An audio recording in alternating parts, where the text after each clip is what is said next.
Hello, folks, and welcome. Welcome to Just Folks Conversations with Emma. I'm so pleased to be able to join you again for another wonderful conversation with a gentleman you are going to absolutely love and adore by the time we have finished this conversation. His name is Dr. William Pitts, and he is the linchpin of a history for an institution in Colorado, the University of Colorado Boulder campus. Is a public institution where a small select number of African American students met many, many challenges. And thanks to the fortitude that Dr. Pitts exhibited over a number of years, many, many lives have been changed, and many, many people were able to live lives and are living them currently that they just wouldn't have had the opportunity to live had he not only stood in the gap, he pushed them forward, he lifted them up, and he extended a friendly, encouraging hand. And so without any more comments from me, I would like to introduce you to Dr. William Pitts. Hello, Dr. Pitts. Thank you for joining us. Hello, Emma, and I thank you for the opportunity to share with you some of the trials and tribulations of support programs in higher education. At the University of Colorado Boulder, we had a program starting in the early 70s and continuing through the time that I came in 73. There were many programs that worked to support minority students. There was a Mexican program, an Asian program, an Indian program, and of course, a Black education program, of which I directed. We were fortunate to have a wonderful staff. We had counselors with various backgrounds, all with master's degrees and above, from excellent institutions and tremendous background in working with students. And our format was simple. One, to do academic advising, to set them up with a financial aid assistant, and to move them forward throughout their career at the University of Colorado. We averaged about 300 students working with the admissions department over the many years. And our average for graduation was 60% in 4 to 5 years, which was higher than university graduation from the mainstream of the university. We worked directly with all departments and all agencies at the university.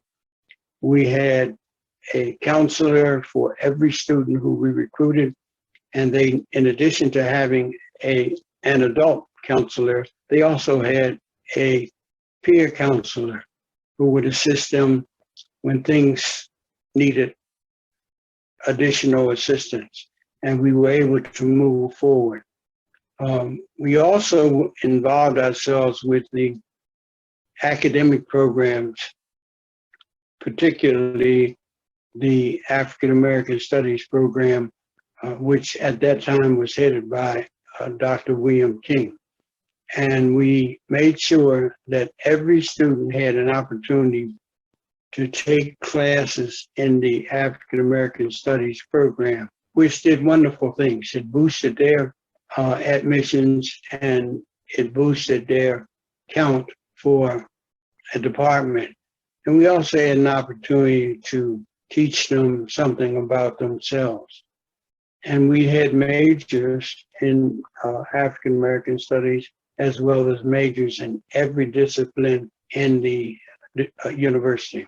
We had an opportunity to serve many, many students from all over this country. Obviously, our major center for collecting students and recruiting students was Colorado. However, we were able to bring in students from many, many other states and places, and we were able to bring families of students into the university. For example, there are several communities in New Orleans that had 4 or 5 or 6 family members attend the university and graduate and get advanced degrees because one family member went, they assisted us in recruiting another family member, and the story goes on. Right. In addition to that, we were able to provide an opportunity for students to do other things. We had a student association program, and we supported them and they supported us. So that made things more palatable and more profitable for our program as well as the university. That's a very, very extensive, well thought out, detailed approach. How did you arrive with that kind of support? I mean, what kind of planning went into that? Or was it developmental? Did you all start off with that width and that depth, or did it take time to develop? I had come from a program, 2 programs. One was the Teacher Corps program for the United States government as well as public schools in Hartford, Connecticut. And my graduate degree from University of Connecticut assisted me in formulating new ideas and new things. Then I had an opportunity to be director of a student development program at Bowling Green State University. And they gave me an opportunity to check out other programs. There was a program in St. Louis at a St. Louis University that was one of the best programs in support of African American students in the country. And there were other programs. I had an opportunity to visit Harvard, had an opportunity to visit universities in New York, and to be able to set up and design a fixture for the support of African American students. So at Bowling Green, we had a counselor, we had several counselors, an academic advisor, and then we had connections with the admissions office and the financial aid office, as well as other officers and departments at the university. And the foundation for the development of what we were able to do at the University of Colorado really came from my experiences at Bowling Green State Universities and the opportunities that they gave me to move forward. I see. So how much latitude did you have? I mean, the program that you're describing at Colorado seems absolutely perfect. Was there any pushback from any part of the university? Because there's so much that you offered. You all had a finger in every pie, it seems. At that particular time, they were willing to provide support for all of the minority programs. As I shared with you earlier, there were 4 of them. There was the Mexican American program, there was the Asian program, there was the Indian program, and there was a Black program. All the directors worked together, and we had a person who was our academic support person. So that person opened the doors in some cases for our students to be able to attend classes in almost every academic discipline at the school. In addition to that, the 4 directors worked together to push the university to continue support, to provide financial assistance, to provide a building and offices, as well as the other tools that we needed to be successful. In our case, we were really a HC, a historical Black university on the white campus, because we took care of all the things that those young people needed. All they had to do is to go to class, study, and to do the things that they needed to do to be successful. And most of the time, they were very successful, and most of the time, they did very well. When they didn't, we were able to support them. We were able to build them up. We were able to get tutorial services for them. We were able to get additional financial assistance for them and to move them forward. Well, then that explains your track record of success, and it also explains why you and that program are so revered. Um, I'm aware that a number of graduates from the Boulder campus in particular have some very, very fond memories of the experiences they had in spite of the trials, as you say, the trials and tribulations that they had to encounter, because you all were there to support them. What really led you to be that kind of an advocate, to have that mentoring spirit? What in your life led you to do this kind of work? I was fortunate to have many, many mentors, mentors in my undergraduate studies as well as my graduate studies. And they pushed me forward and encouraged me. When opportunities came, they selected me, wrote letters for me in support of me, and we were able to do wondrous things. And the students supported us as well as themselves. They were behind our program and in support of our program, and they made their concerns clear to the university in many ways. And that assisted all of the programs in being successful. It was not just the Black education program that was successful. All the minority programs were successful. And during the time that I was there, and I'm not suggesting anything other than during the time that I was there, all four directors worked together to move forward. All four directors went to the administrators together. All four directors took their students and pushed them and set up success stories and gave examples of success stories, so those young people knew, as well as the university knew, that we were doing the job that we were paid to do, and doing the job that we love, and doing the job to support those young people at a predominantly white institution. At times it was difficult, at times it was painful. However, we had one goal in mind: to bring the students in and to graduate them. One of the things that we did is to make sure that students understood from the beginning that it might take them 5 years, it might take them 6 years to graduate, but we assured them that they would graduate. And if you were able to do an assessment of students who graduated through our program, you would find that they did exceptionally well, and they took care of the business that they were supposed to do, and that they ended up in many, many graduate programs and developed advanced degrees, including writing, including books, including law, including PhDs in various disciplines, and they were just successful. They did not end up with just an undergraduate degree. In many instances, they had advanced degrees at the master's level, advanced degrees at the PhD level, and advanced degrees in the law school. We were also able to connect with the Black Lawyers Association on campus, and they too assisted us in moving forward and assisted us in doing some things that we needed to do to make sure that the university was doing the job that they had said that they would do in support of the minority studies program. Again, it sounds like an amazing program. What were some of the challenges that you were facing as an organization? In other words, what was it that the university made so difficult for the students?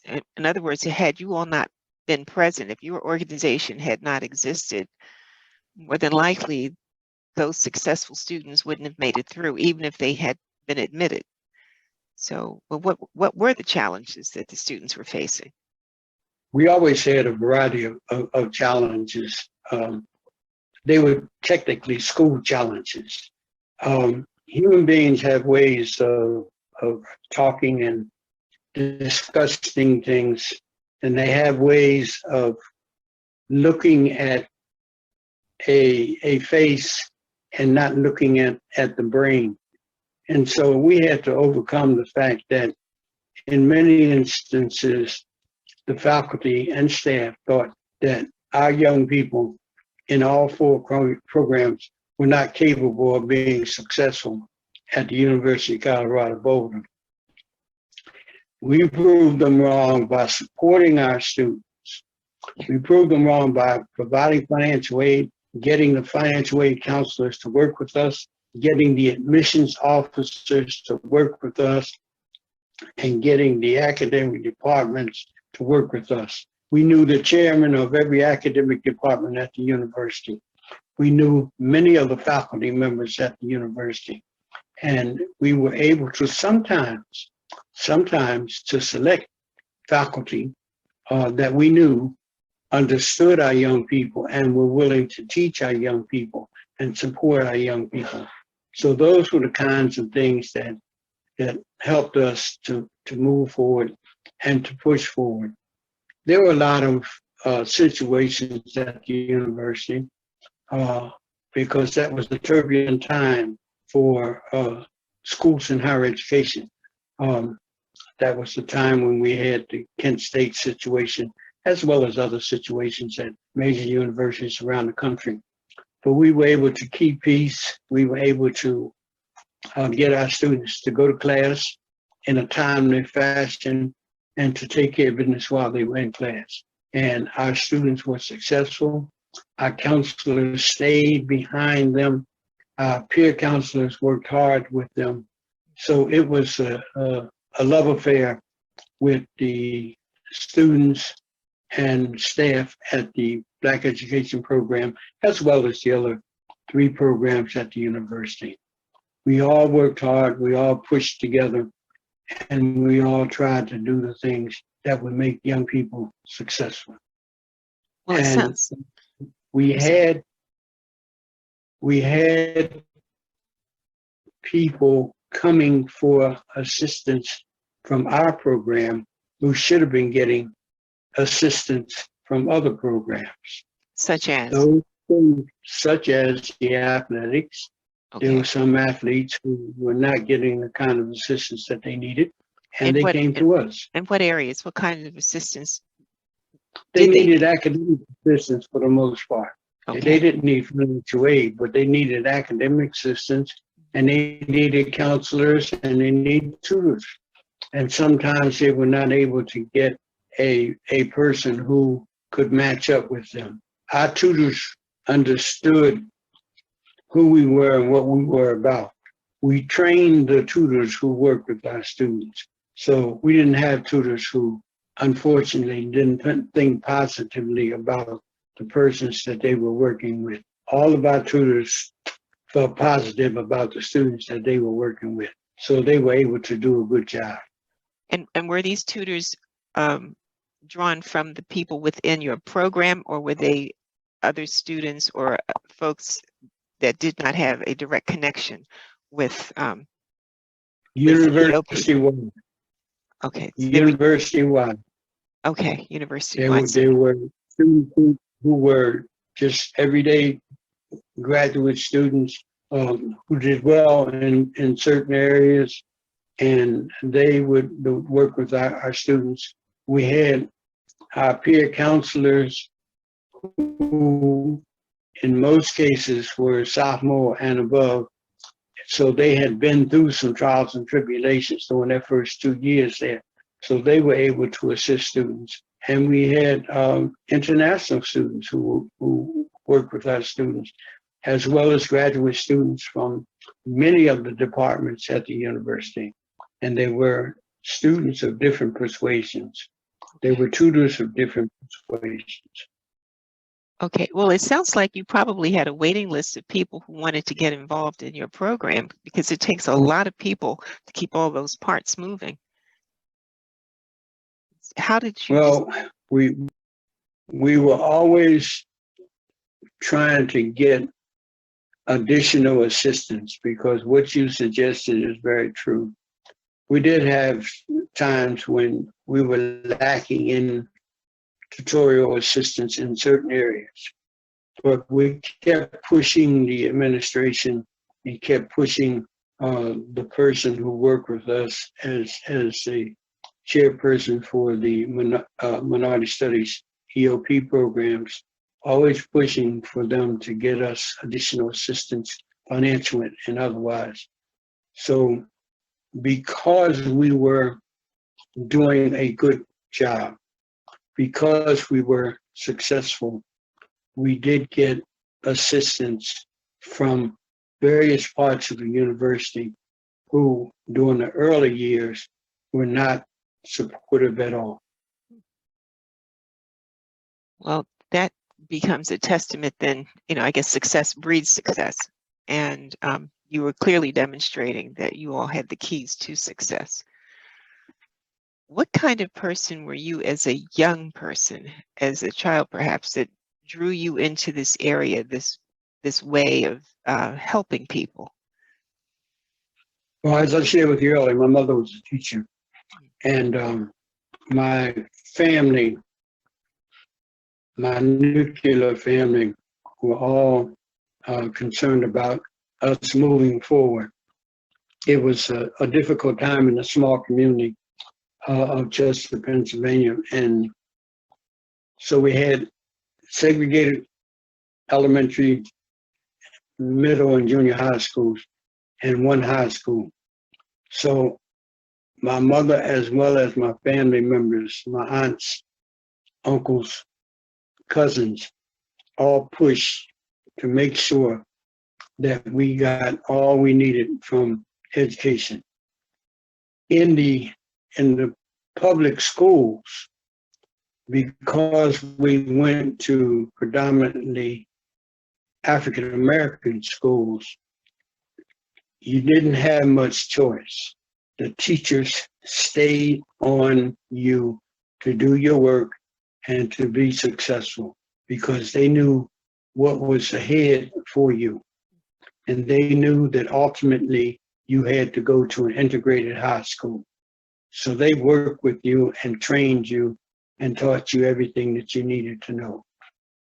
And I was fortunate because I was an athlete, basketball, track, and cross country, to get some assistance from a lot of people. And going to Cheney University, and all traditionally historical Black college, assisted me.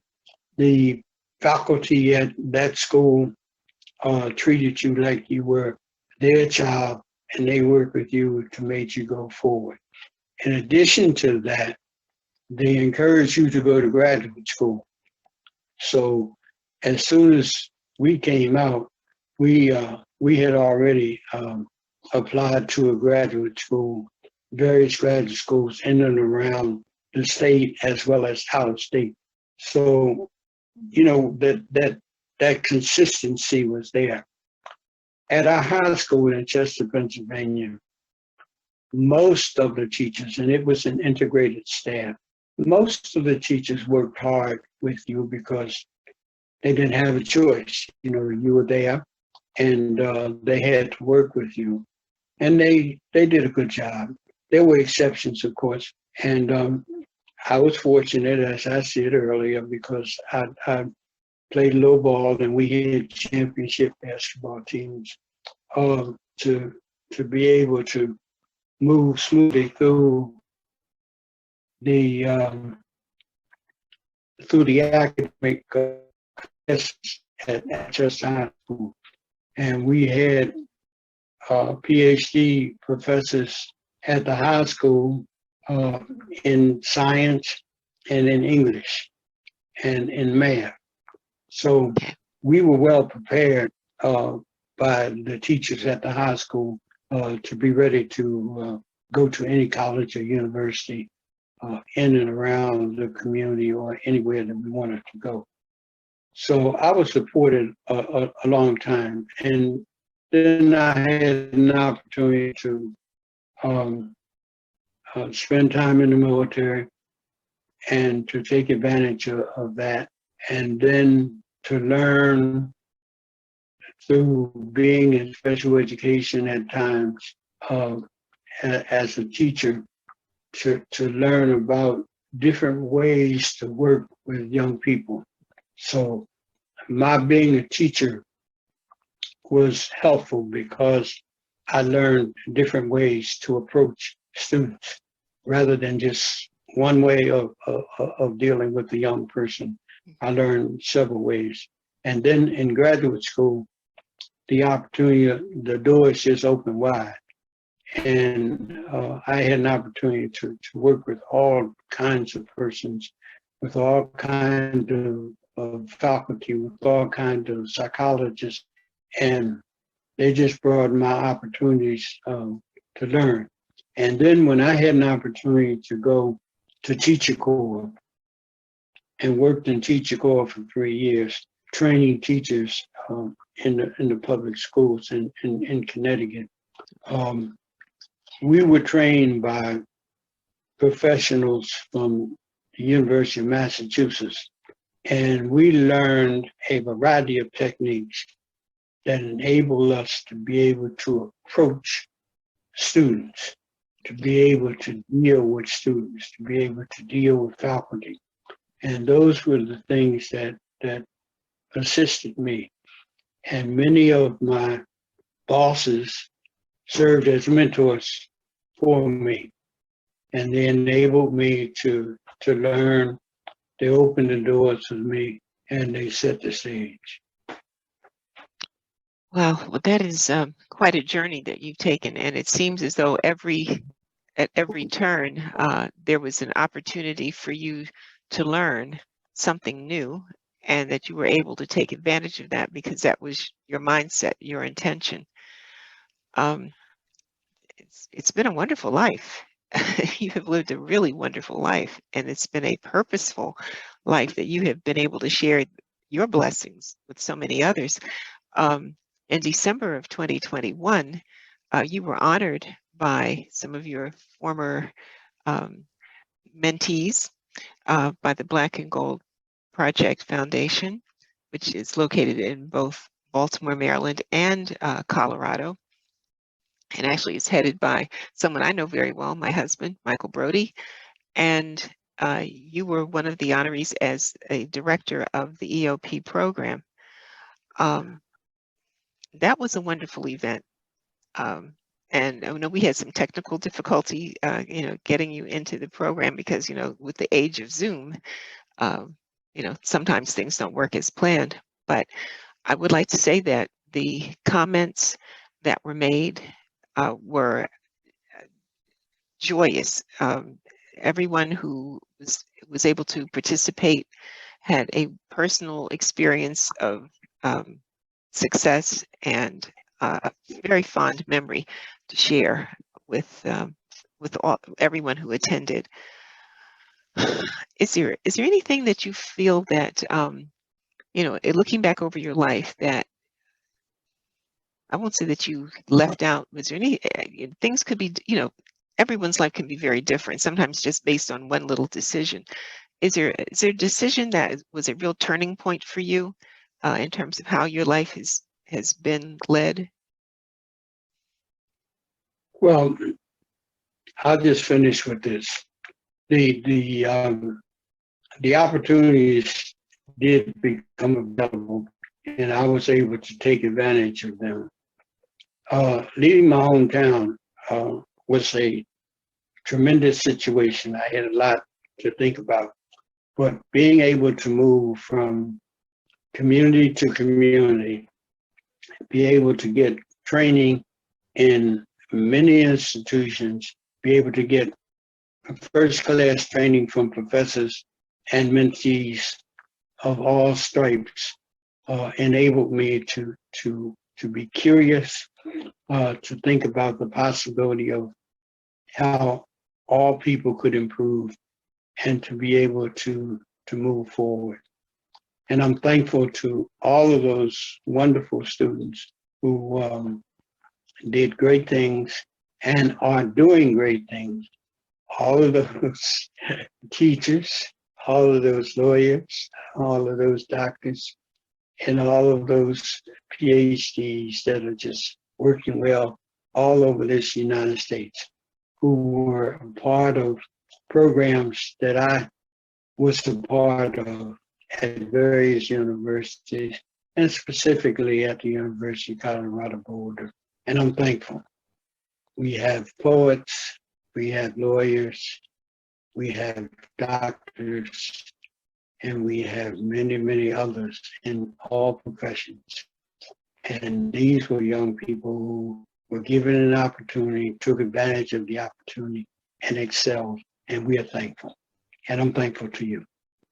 And we are all thankful to you for much more than words can actually say, but the evidence is in the history of the lives of the people you have touched. And so I want to thank you again for your time. This has been a wonderful interview, and I'm looking forward to being able to catch up with you soon.